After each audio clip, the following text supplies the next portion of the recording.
on est donc le lundi 12 Tammuz. On est Daf Membet de Nida. Membet, et on est arrivé hier, la ligne numéro 8. Ba'amene Rav Shmuel Bad Bisna me Abaye. Alors, Ba'amene Rav Shmuel Bad Bisna. Donc, Rav Shmuel Bad Bisna, il a posé la question à Abaye. Il lui a dit la chose suivante. Question, Paulette et Tchirvadzera. Une femme qui rejette donc la production séminale d'un homme après une relation, est-ce que Ro'a Havia ou Norad Havia? Est-ce qu'elle est impure parce qu'elle a vu ou elle est impure par le contact? Non. La question est, est-ce que elle est impure? C'est comme quelqu'un qui a vu quelque chose d'impur, et donc, ou bien elle est impure parce que la production séminale de l'homme, donc elle a touché la production séminale de l'homme.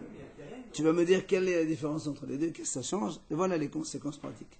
Naframina, premièrement, première conséquence, l'histoire. Ça veut dire quoi l'histoire? Si une femme, elle a commencé à compter 7 jours, donc elle est Zava, et elle a commencé à compter 7 jours propres. Alors, si tu me dis qu'elle est impure parce qu'elle a vu, donc dans ces cas-là, si elle a compté 3 jours blancs et elle voit donc une production qui sort de elle, comme elle a vu, d'accord, alors elle élimine, elle annule les comptes des 3 premiers jours, puisque normalement les 7 jours propres, ça doit être 7 jours propres. Comme elle a vu, donc elle a rejeté un peu de production séminale. Hein? Et non, si c'est contact, ça n'élimine pas. Contact, c'est que tu touches quelque chose d'impur. Or, une femme qui est en train de compter. Elle avait déjà, ça que vous voulez dire? Non, si une femme qui est Zava, qui compte 7 jours, elle compte 7 jours de blanc, de propre, et si elle touche à mort, elle continue quand même à compter. Oui, les 7 jours blancs n'ont rien à voir avec les autres impuretés. Si tu dis que c'est une impureté de contact, c'est quand on touche à mort, on touche quelque chose d'impur. D'accord, mais non, on fait référence à la production de l'homme. Très bien. Donc la production de l'homme, si l'impureté de la femme provient à cause du contact, quand ça sort, ça touche, on va dire, la partie superficielle de la femme, donc dans ces cas-là, elle n'élimine pas les 3 jours qu'elle a comptés auparavant.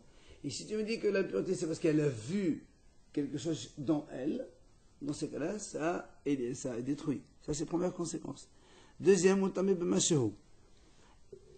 si on dit que parce qu'elle a vu, c'est-à-dire qu'importe la quantité, le volume de production rejeté, elle est impure. Et si tu me dis que c'est un problème de contact, pour transmettre l'impureté, il faut qu'il y ait un volume minimal.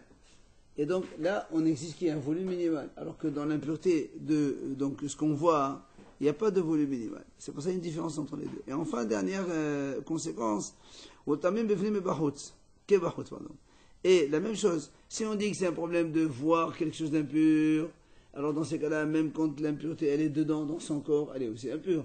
Et si tu dis que c'est une impureté de contact, la transmission de contact ne se fait que par l'extérieur, pas quand elle est dedans. Voilà donc les 3 questions, enfin les 3 conséquences pratiques pour savoir est-ce que c'est Ro'a ou c'est Nougat. C'est là où il lui répond à Abaye. Il lui dit, je ne comprends pas, quel est ton problème? Manafshach. Et jamais alimatiti nerabanan ahavia. Si, parce que rappelez-vous, hier on avait le mahlokat entre Chachamim et Rabbi Shimon. Oui, quand on a dit, est-ce que un enfant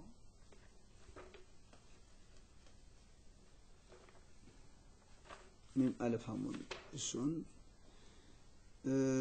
Donc la mahlokat entre Rabbi Shimon et Chachamim, quand on a vu dans la Mishnah avant, voilà, est-ce que un enfant né par césarienne est considéré comme un accouchement ou pas? Alors il lui dit la chose suivante. Si tu dis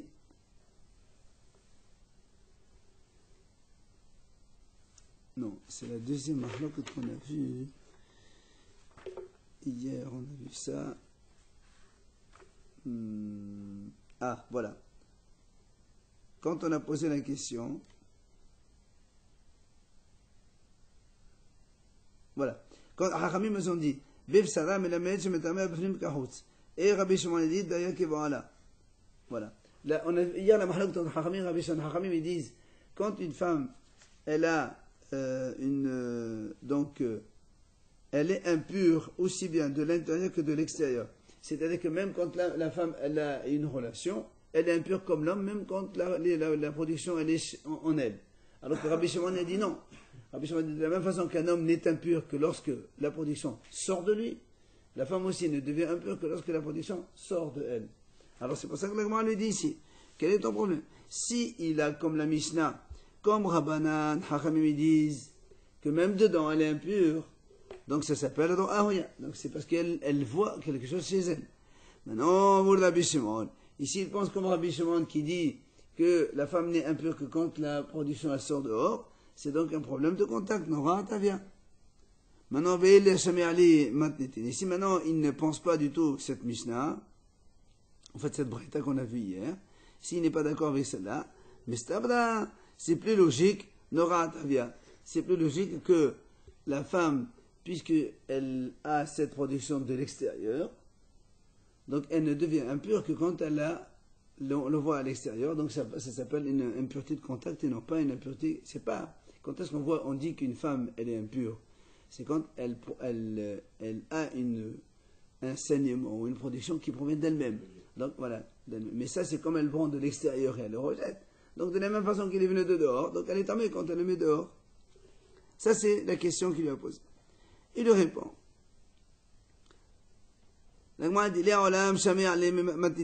En vérité, il pense comme la braïta qu'on a vue. C'est-à-dire que c'est vrai, si il pense comme les Hachamim, que les Hachamim ont dit que la femme elle est impure même quand elle a la production en elle dedans, d'accord? Et dans ce cas-là, c'est sûr que l'impureté de la femme, elle vient parce qu'elle a vu des choses en elle. D'accord? La question qui est comme elle est Rabbi Shimon. Mais la question elle est, lui, c'est son Rabbi Shimon. Comment? Et puisque Rabbi Shimon il a dit que la femme ne devient impure que quand elle rejette dehors, oui, comme le mari, le monsieur n'est impur que quand il rejette dehors, donc la femme aussi, ça aussi, sur ça il n'a pas de question. Seulement, la question elle est, qui est quand même va aller, l'estado tamé bechol shihu. Bon, on a vu tout à l'heure les conséquences, il y a 3 conséquences si on dit que la femme elle est impure quand c'est dedans, ou si la femme elle est impure uniquement parce que ça sort et donc un problème de contact. C'est ce qu'il a dit, la question qui se pose, c'est l'histoire. C'est-à-dire une femme qui est en train de compter 7 jours de pureté. Et donc après 3 jours, elle rejette donc la production de l'homme. Est-ce qu'on dit cette impureté qu'elle la femme elle a, puisque lui il pense comme Rabbi Shimon, donc c'est uniquement qu'en rejetant dehors, oui, qu'elle devient impure. Alors si tu me dis que c'est une impureté parce qu'elle a vu, dans ces cas-là, elle élimine le premier compte. Mais si tu me dis que c'est une impureté de contact parce qu'elle a touché la production à l'extérieur, donc elle n'élimine pas le premier des 3 jours, donc le premier compte. Et la deuxième conséquence qu'on pose, et est-ce que quand tu dis que c'est parce qu'elle a vu quelque chose, dans ces cas-là, même une quantité, un volume infime, elle est quand même impure. Mais si tu dis que c'est un problème de contact, là, il faut un volume minimal pour transmettre l'impureté, donc de l'un à l'autre. C'est pour ça, il répond Maï. Quand Rabbi Shimon, il a dit que la femme, elle est comparée à l'homme, c'est-à-dire que de la même façon qu'un homme n'est impur que quand ça sort de lui, la femme aussi, elle n'est impure que quand ça sort de elle, donc elle rejette dehors. Pardon. Ça c'est pour, comme on a dit nous, elle est la femme impure que quand elle rejette à l'extérieur. Mais pour détruire un premier compte de 7 jours, ou pour donc dire qu'il y a un volume ou pas pour transmettre l'impureté, alors ahavia ou demanasha, est-ce que tu la considères donc différemment? C'est-à-dire ce n'est plus un problème de contact, et auquel cas la femme qui a eu cette production en elle, elle est impure, et si elle voit ça, donc, elle détruit le premier compte, et elle est impure même pour un petit volume seulement, ou bien tu vas me dire non, dans toutes les situations, on considère que c'est une impureté de contact, et donc, si c'est une impureté de contact, une femme qui a commencé son compte 3 jours de blanc, et après elle rejette un peu de production de l'homme, puisque c'est une impureté de contact, elle continue à compter ses jours, 4 jours de plus, et c'est bon. Comme les autres impuretés. Oui. Et cas de Amri, l'Agma donne une autre possibilité. Je peux te dire que quand Rabbi Shmuel, il a posé la question à Abaye, il ne pense pas du tout, donc comme ça, il ne la connaît pas. En fait, sa question elle est la suivante. Nous,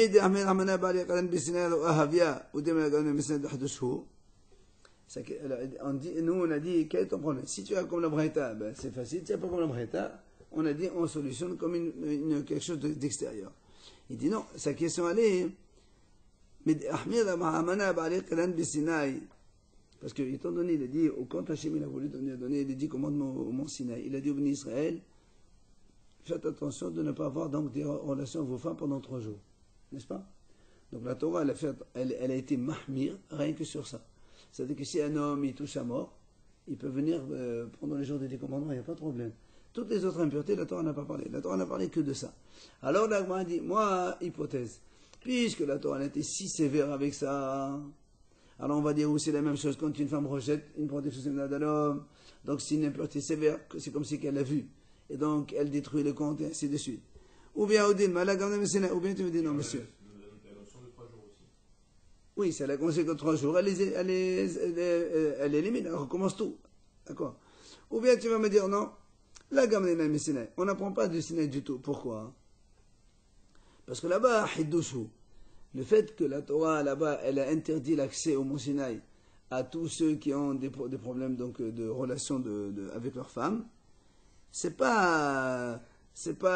quelque chose de un petit peu spécial. Pourquoi spécial? Il dit, il dit parce que, pourquoi c'est spécial? La preuve, c'est que le Zav, un monsieur qui a un écoulement en dehors de relations, et un Metzora qui, dans ces impuretés-là, ils sont beaucoup plus sévères au niveau des conséquences, on les rejette en dehors du camp, c'est beaucoup plus important. Pourtant, la Torah, elle n'aura pas interdit l'accès. Donc tu ne vois pas, c'est pas parce que c'est uniquement la relation d'un homme. Ça, c'était la Torah qui voulait comme ça. Et donc, tu ne peux pas apprendre de Sinaï. Donc, la question reste, est-ce que cette femme qui rejette la production, est-ce qu'elle est Ro'a, elle voit, ou est-ce que c'est un problème de contact? Amalé, il lui a dit, Ro'a Havia. Ah ben, il a répondu, il a dit, c'est comme si qu'elle voit. Donc, si c'est une femme qui voit une impureté, si elle a commencé un compte de 3 jours, elle le détruit. L'impureté, elle est pour n'importe quel volume, il n'y a pas un volume, parce que ce n'est pas un contact. Et enfin, elle est impure dedans comme dehors. Si elle voit, c'est qu'il y a eu un contact. Oui, Non, mais il y a eu une relation déjà, de toute façon. Voit ce qui est sorti, ça. Non. Elle voit, ça veut dire que le fait qu'il y a la production chez elle dedans, donc l'impureté, elle est déjà impure la femme dedans, sans que ça sorte dehors. Pourquoi on voit? Ça veut dire que l'impureté provient par le fait qu'elle voit quelque chose chez elle, dedans. Donc c'est un examen. C'est pas qu'elle voit comme ça. Non, elle a pris une relation, le monsieur, il a une production, c'est terminé. Mais si tu veux, l'impureté de la femme, parce que nous on a dit qu'un homme, il a une relation avec une femme, d'accord, tous les deux sont tamés. Alors nous, on veut la question, est-ce que la tom'a de la femme provient à cause du contact avec la production de l'homme, ou ça parce qu'elle a chez elle quelque chose? C'est ça voir. Voilà, bon, c'est ça. Alors il a répondu, il a dit, c'est voir. C'est parce qu'elle voit. Attaché, il est Rava. Il est parti demander la même question à Rava. Il lui a répondu la même chose. Il est parti demander la même question à Rav Yosef. Il a dit la même chose. Il est revenu voir Abaye. Il dit, je ne comprends pas. C'est-à-dire, vous avez le même crachat. Ça vous répondez la même réponse. Il dit, c'est normal, c'est bien, c'est une bonne question. Là, on te répond la bonne réponse. Pourquoi? Il a dit, il dit, parce que quand est-ce que Rabbi Shimon il a dit que la femme elle est comparée à l'homme? Oui, seulement dans le fait que, de la même façon qu'un homme il est impur, que quand la production elle sort de lui, oui, la femme aussi, elle est impure que quand ça sort de elle. Par contre, mais dans les deux autres situations, on considère que la femme, elle a vu en elle et non pas, c'est pas un problème de contact. Comme il lui a répondu. Tano Rabban al-Hachamim nous enseigne. Hanida, la femme Nida, Hazava, la femme qui est Zava, donc 3 jours de saignement. Hashomat Yom Keniradium, c'est quand elle saigne un seul jour pendant la période Zava, ou 2. Vehayoledet, et la femme qui accouche. Toutes ces femmes-là, Kullan, Metameot, Befnim, Kilbahutz. Elles sont impures à l'intérieur comme à l'extérieur. C'est-à-dire, même avant que ça ne sorte, elles sont déjà impures. Un saignement, une femme normale. Alors l'Agma lui pose la question, il dit, l'Agma lui dit, je comprends que tu veux mentionner tous ces cas-là, Nida, Zava, tout ça. Et la Yoled, mais la femme qui accouche, pourquoi tu me l'apprends? Nida, Nida, Zeva, Zeva. Toi tu me dis, une femme Nida qui saigne, elle est impure. Une femme Zava qui saigne, elle est impure. Donc tu me l'apprends, j'apprends. Après tu me dis, une femme qui accouche, elle est impure. Moi, je te dis, je ne comprends pas. Une femme qui accouche de toute façon, ou elle accouche pendant Nida, ou elle accouche pendant Zava, il n'y a pas un autre temps. Donc, ou elle est Nida, ou elle est Zava. Donc, tu me l'as déjà enseigné, Nida et Zava. Alors, pourquoi tu m'enseignes le troisième cas de Yoledet? C'est un sang lié à l'accouchement. Hein? C'est un sang qui est lié à l'accouchement. Très bien. Non, mais on a dit qu'une femme pour coucher en Tamida ou Zava. Donc, elle peut être ou Nida ou Zava, il n'y a pas autre chose. Ouais. Alors, pourquoi tu poses la question? On avait vu que les conséquences n'étaient pas les mêmes, non? D'accord. D'accord. Mais toi, tu me dis, si elle saigne cette femme, même quand le sang il est à l'intérieur, il n'est pas encore sorti, elle est impure. Moi, je dis, mais c'est évident. Si elle saigne dans la période Galinida, on ne parle pas du sang d'accouchement, parce que l'accouchement c'est autre chose. Nous on le dit comme ça, nous on a dit, une femme qui est Nida, donc si elle saigne pendant la période Nida, elle est tamée déjà quand le sang est à l'intérieur. Si elle saigne pendant qu'elle est Zeva, elle est aussi tamée pendant que le sang est à l'intérieur. Après, tu me dis, elle accouche aussi, elle est tamée. C'est évident. Puisque l'accouchement, il ne peut pas survenir en autre moment que au Nida, au Zava, c'est tout. Mais dans Zava, il est Tahor, non? Non. Non. Zava, il n'est pas Tahor. Non, Zava, regarde, pendant les 11 jours, si la femme elle accouche, donc c'est un sang d'accouchement. Il y a les jours d'accouchement. Si elle a vu 3 jours, Oui. elle a saigné 3 jours, et après elle s'est arrêtée un jour, comme on a vu nous avant, et après elle accouche, là elle est Zava, avant de devenir une accouchée. D'accord. Mais si elle saigne 3 jours et elle accouche dessus, elle n'est pas Zava, mais elle est Yoledet. Tu comprends? Donc, mais elle est quand même impure. Oui, mais pendant un mois, elle sera plus pure. Ça, on s'en fout Les après. 33 jours. Très bien. Ça, c'est parce Donc, qu'il y a c'est du sang différent pur. de Nida. Non, c'est pas une question de différent. Nous, on te dit, le jour où elle accouche, elle va saigner. Oui. Est-ce que le jour où elle accouche, elle était dans Nida ou Zava? C'est l'un ou l'autre, il n'y a pas autre chose. Donc elle est comme impure comme Nida ou Zava. Il n'y a pas un troisième cas. Il n'y a que 2. Regardez, mais la preuve, c'est quand même différent. Si on dit qu'elle a saigné 3 jours, et une interruption, et après elle a accouché. Très bien. On dit qu'elle était Zava. Parce qu'elle signe 3 jours. D'accord, donc Quand il va mal les Zava. On voit bien qu'il y a une différence qu'il y a. Non, Il y a une regarde. différence Quand entre- une femme a les Zava, elle doit faire le processus d'une femme Zava. Donc, accoucher ou pas accoucher, on s'en fout.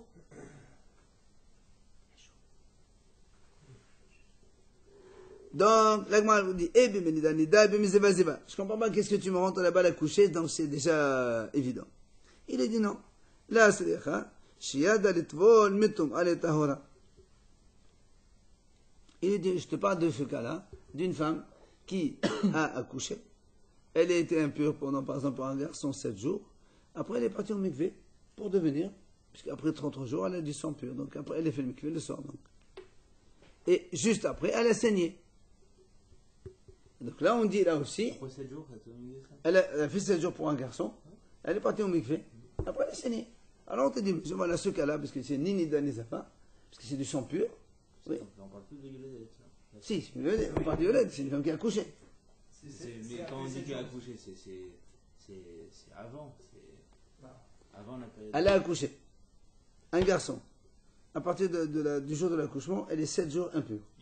Oui. Après le soir, le dernier jour, elle fait mikvé, elle est pure pour son mari pendant 33 jours. Alors on te dit pendant ce temps-là, il a dit comme ça, Yoled, une femme qui a accouché. Elle est partie au mikvé, oui, pour aller faire le mikvé, donc pour sortir de la phase impure et rentrer dans la phase pure. Oui. Et elle a saigné. Alors il dit comme ça. Si elle a saigné si elle a saigné pendant l'aller, avant d'aller au mikvé, on est encore dans le saignement impur. Ba'ali, si elle a fait le mikvé, elle a terminé, elle sort et elle saigne, c'est tehora, c'est un sang pur, puisqu'elle a fait le mikvé déjà. Amali, je comprends pas. Belida, je comprends pas.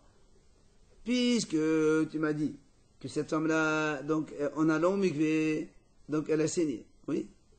Il dit, mais pourquoi tu dis qu'elle est impure puisque c'est ce qu'on appelle Tum'a Blo'a? Parce que quand quelqu'un il a une impureté qui est à l'intérieur du corps, oui, ça ne s'appelle pas une Tum'a. Ce qu'on appelle Blo'a, elle est avalée dans le corps de la femme.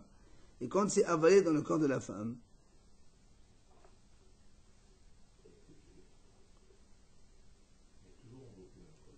non. Là, ici, on est en train de parler. C'est ça. Nous, on est en train de dire que la femme, donc, elle est partie donc au mikvé et du sang, il est sorti. D'accord? Il y a marqué Nerqar Mimena Dam. On parle d'un cas où la femme, d'accord, en allant au mikvé, elle a senti, donc il y a marqué Nerqar Mimena Dam, donc elle a senti qu'elle saigne, mais il n'est pas encore sorti dehors. C'est pareil, on a vu que la femme, depuis l'intérieur, c'est fini. Alors, donc justement, la Gemara lui dit, si tu me dis que ici on est...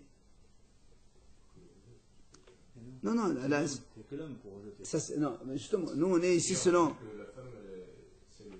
Nous ici on est selon Rabbi Shimon qui a dit que la femme elle n'est impure que lorsque ça sort dehors. D'accord? On parle selon Rabbi Shimon qui a dit que la femme elle n'est impure que quand elle est dehors. Voilà, exactement. Là, elle n'a que senti.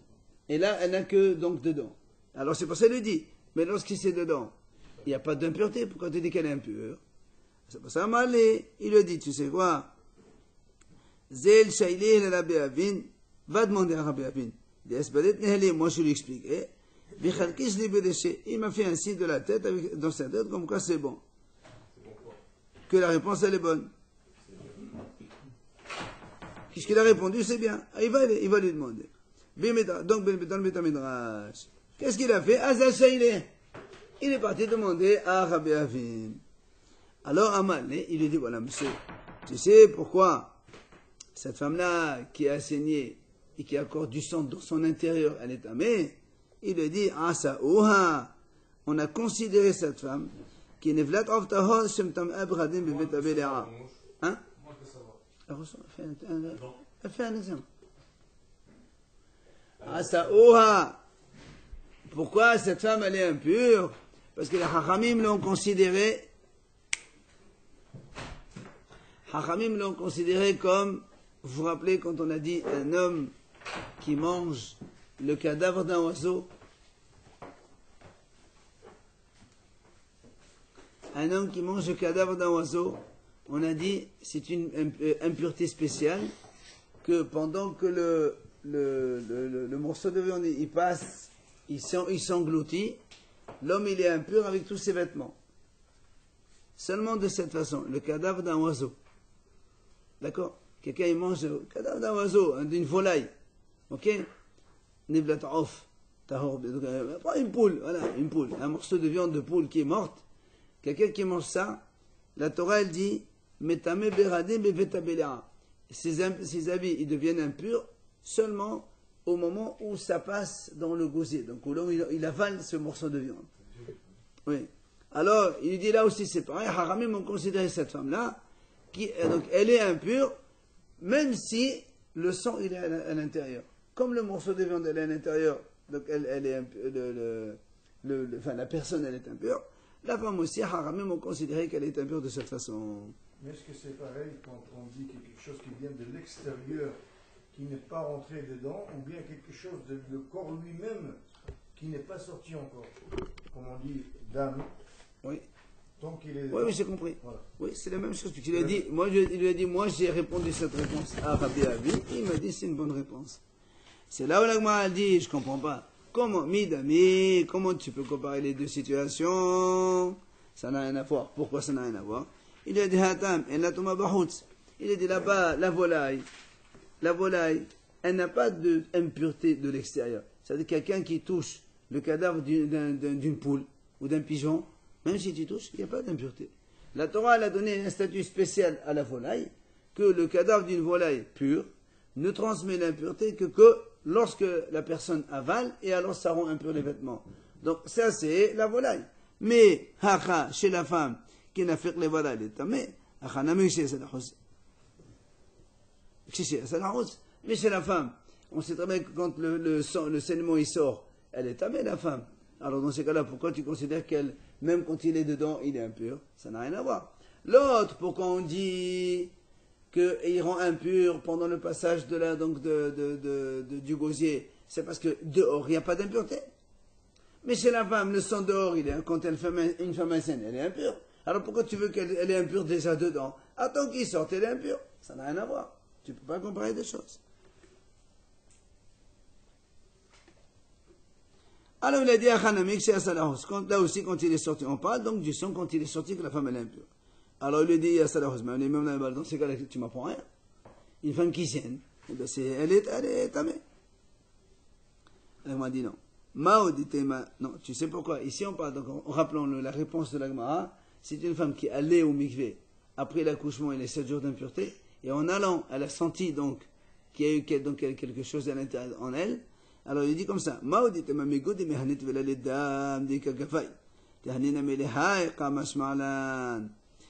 que toi tu aurais pu penser,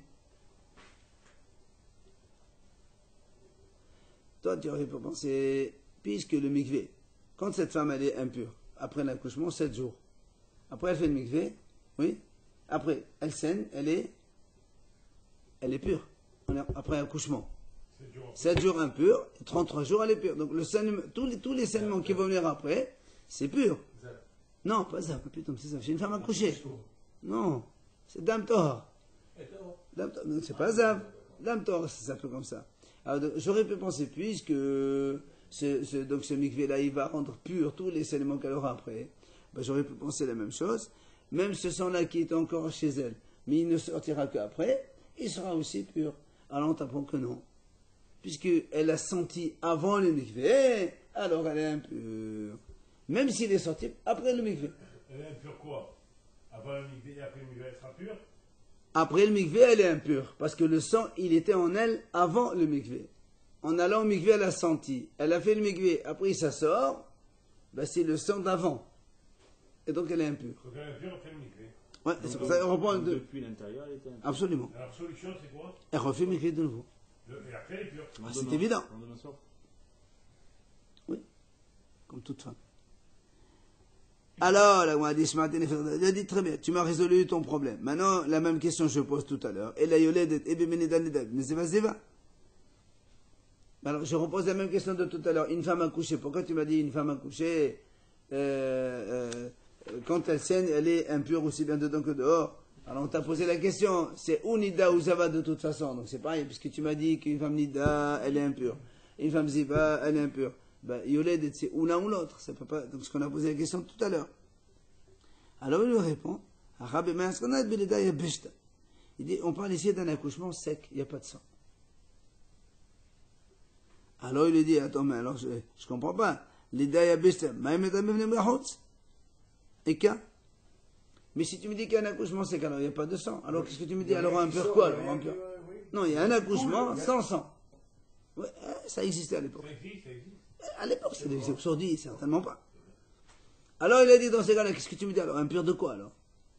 Tu me dis une femme qui va accoucher si elle saigne. Mais si tu me dis qu'il n'y a pas de sang, il n'y a pas de rien et tout. Elle dit non. Voilà le cas. Kéron, chez aussi Vlad il dit quand le bébé il a sorti sa tête, d'accord? Et alors, le fait qu'il ait sorti sa tête,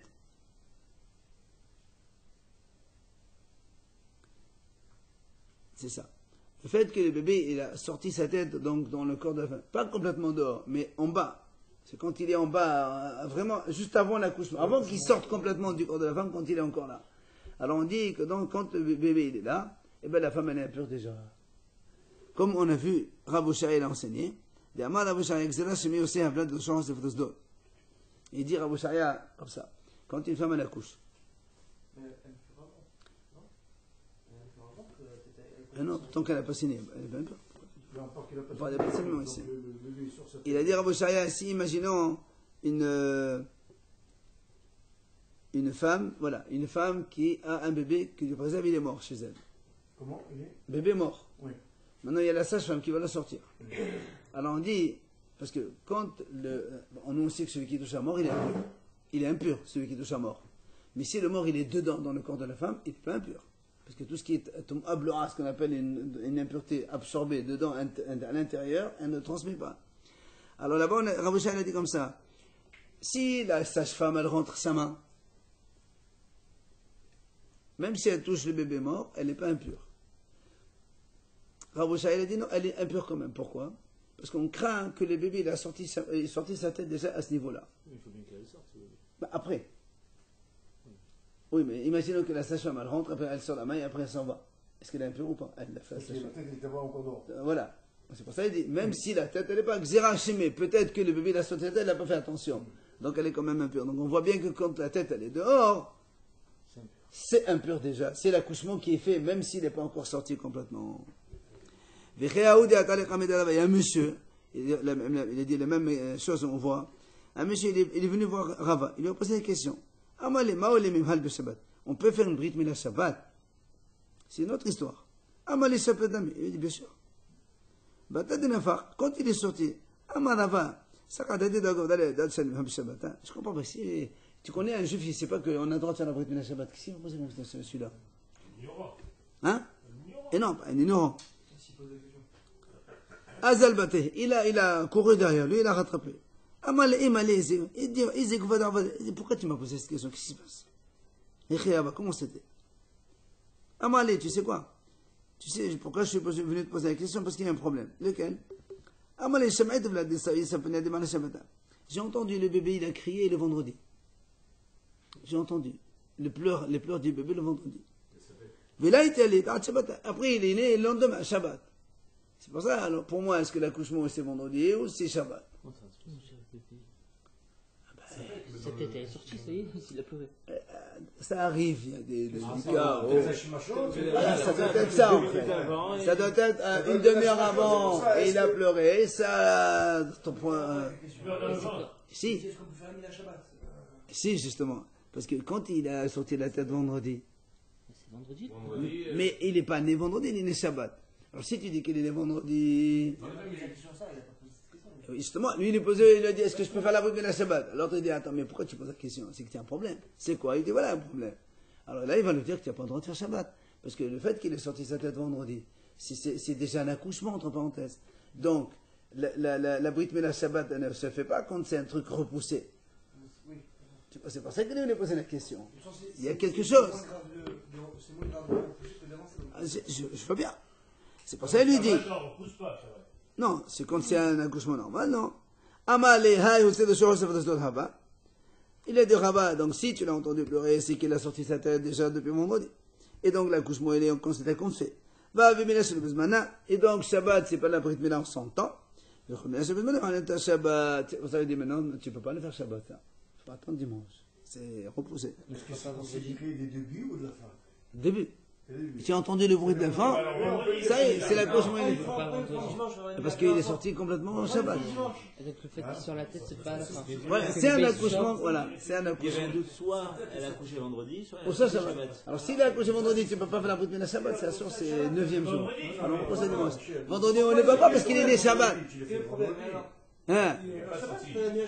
Et non, s'il est né vendredi réellement, la brit c'est vendredi. Shabbat c'est repoussé, tu n'as pas le droit, tu le fais dimanche.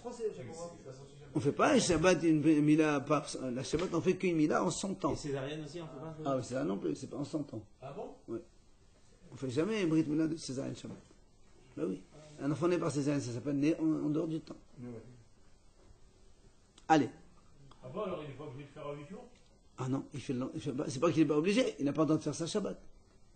Un bébé né par césarienne Shabbat, on ne fait pas la première Shabbat. Qui n'est pas en son temps, il n'est pas obligé de faire un Mina 8 jours? Non. Au contraire, en son temps, c'est là où il faut faire la Mina. Pas dans son temps. C'est quoi pas dans son En temps? dehors du temps. Ça veut dire quoi, il est né en dehors du temps? Tu vois, une césarienne. Voilà, césarienne, donc on ne fait pas Shabbat. On n'est pas obligé d'attendre 8 jours. C'est pas obligé, le 8e jour Shabbat, tu le fais dimanche, il n'y a pas le droit. Tous les autres jours, c'est 8 jours, 8e jour. Voilà. Mis à part Shabbat, C'est là, ça, voilà. Il avait posé une bonne question. Alors, l'Agma a posé une question. Non, celui qu'on pense ignorant. Allez, question. Eh bien, elle est aux missions de la France. Autrement, comme chez les chats, donc le corps de la femme, donc l'organe de la femme en bas. Baloahu have ou betastalim have. Est-ce que ça s'appelle un endroit complètement absorbé ou est-ce que ça s'appelle un endroit caché? C'est quoi la différence? Les manaframena. Alors, la différence entre les deux, c'est quoi? Quand on dit baloa, rappelez-vous, on a dit que quelque chose qui est enfui, englouti, il ne transmet pas l'impureté. D'accord? Quand quelque chose elle est avalée dans un endroit, elle est cachée dedans, enfin pas cachée, il ne faut pas employer le mot caché. Elle est absorbée, on va dire comme ça. D'accord? Elle ne transmet pas l'impureté. C'est la différence entre Baloa et Betastarim. C'est pour ça que vous caché. C'est ça. Alors la différence entre Betastarim, c'est que Betastarim, un endroit caché, ça veut dire que quand elle est quand quelque chose elle est cachée, alors elle ne transmet pas l'impureté par le contact parce qu'elle est cachée, parce qu'on ne la touche pas. Mais par contre, elle transmet l'impureté par massa, le transport. Puisque même quelqu'un qui a une chose cachée en lui, si il y a, parce que dans les impuretés, il y a des impuretés qui sont transmises par le contact, d'autres par le transport, d'autres quand on s'assoit dessus, et ainsi de suite. Donc si on dit qu'elle est baloua, c'est qu'il n'y a pas du tout d'impureté. Et si tu dis qu'elle est cachée, elle ne transmet pas l'impureté par le contact, mais elle le transmet par le transport, le fait de marcher. Et voilà, il va le dire dessus. Kéron, il dit qu'est-ce que tu gagnes? Il dit voilà un exemple. Imagine, on a rentré un morceau de cadavre dans le corps de la femme en bas. Mais c'est pas la femme, elle, qui a rentré, quelqu'un d'autre l'a rentré. Imaginons un bébé qui est mort, un morceau de viande qui est sorti, qui a rentré, c'est le top. Il y a un morceau de cadavre, quelqu'un, il a rentré dans le corps de la femme en bas, donc un morceau de cadavre. Et Amad Balo avait lamtama. Si tu me dis que c'est enfui, c'est absorbé, donc la femme elle n'est pas impure. Mais si tu me dis Amad betastarim, avait né de magalamtamem, ça met un. D'accord, il n'y a pas de contact puisque la femme elle n'a pas touché, c'est quelqu'un d'autre qui l'a rentré le morceau de cadavre. Mais comme elle marche cette femme avec ce morceau-là, donc elle transporte ce morceau, donc elle est tamée. Alors qu'est-ce qu'on dit? Abaye Amad Balo avait. Adava Amad betastarim. Abaye dit non, c'est Baloa, donc elle n'est pas tamée. Abaye dit betastarim, c'est caché et donc elle transpose l'impureté. C'est quand il argumente. Amarava amena minalawa. Je dis moi pourquoi c'est betastarim. Détania ella me penishtumat betastarim hi. Vetomat betastarim la metame. Ah, elle a shikzata katub hi. Il dit, parce que Rava, il a expliqué, il a dit une fois, quand c'est marqué dans la Torah, un homme et une femme qui ont une relation, ils sont impurs. Alors on dit, pourquoi impure? La femme, pourquoi elle est impure? Puisqu'elle est dedans en elle. Normalement, quelque chose qui est caché, elle n'est pas impure. Il a dit, c'est vrai, tu as raison. Alors pourquoi? Il dit, c'est la Torah qui a voulu que c'est comme ça. Elle est impure après une relation, c'est comme ça. Donc tu vois bien que quoi, hein? Ce qu'on a vu dans Sinaï. Non? Non, c'est pas Sinaï ça. Ça c'est autre chose. Ça c'est la Torah qui a dit, quand une femme et un homme ils ont une relation, tous les deux ils sont impurs après. Alors on dit pourquoi? L'homme, je veux bien, il a fait sortir quelque chose. Mais la femme, ce qu'elle a, c'est dedans, c'est caché. Alors on dit c'est vrai. Normalement, Betastarim, c'est pas méta. Mais ici, c'est la Torah qui a dit. Après, c'est que le fœtus, après qu'il va naître de ça, il est tarot. Alors, ça ne veut rien dire ça. La femme, elle est quand même tamée, même si elle conçoit un enfant après. Mais elle est tamée que même si elle conçoit, c'est pareil. Donc tu vois bien que quoi? Que c'est Betastarim, puisque Rava il parle, il dit que le corps de la femme, ça s'appelle un endroit caché. Abba il a dit non, monsieur. Abba il dit non. En vérité, elle n'est pas du tout tamée. Et même si tu dis que non, c'est Betastarim, c'est pas tamé, mais Gzirat HaKatov, c'est la Torah qui a voulu que ce soit comme ça. Ok? Hein? Alors elle est tamée sur le moment et après elle est avant. C'est normal, mais elle est tamée, la femme elle doit faire mikveh de toute façon. D'accord, mais elle a quelque chose dedans. Mais on se met, regarde, une femme qui a une... Ah, écoute, une femme qui a une relation, elle est tamée, elle fait le mikveh de soi-même. Même si le lendemain, elle a encore le truc de l'homme dans chez elle, puisque ça reste encore 3 jours, eh ben, elle est tahor pourtant. D'accord, mais maintenant, quand Elle fait un bébé, elle a tahor quand même. bébé. Et alors? Donc elle a quelque chose dedans, comme le cadavre. Mais pas du tout, un bébé c'est pas un cadavre. Mais elle a quelque chose dedans. Mais un bébé c'est pas un cadavre.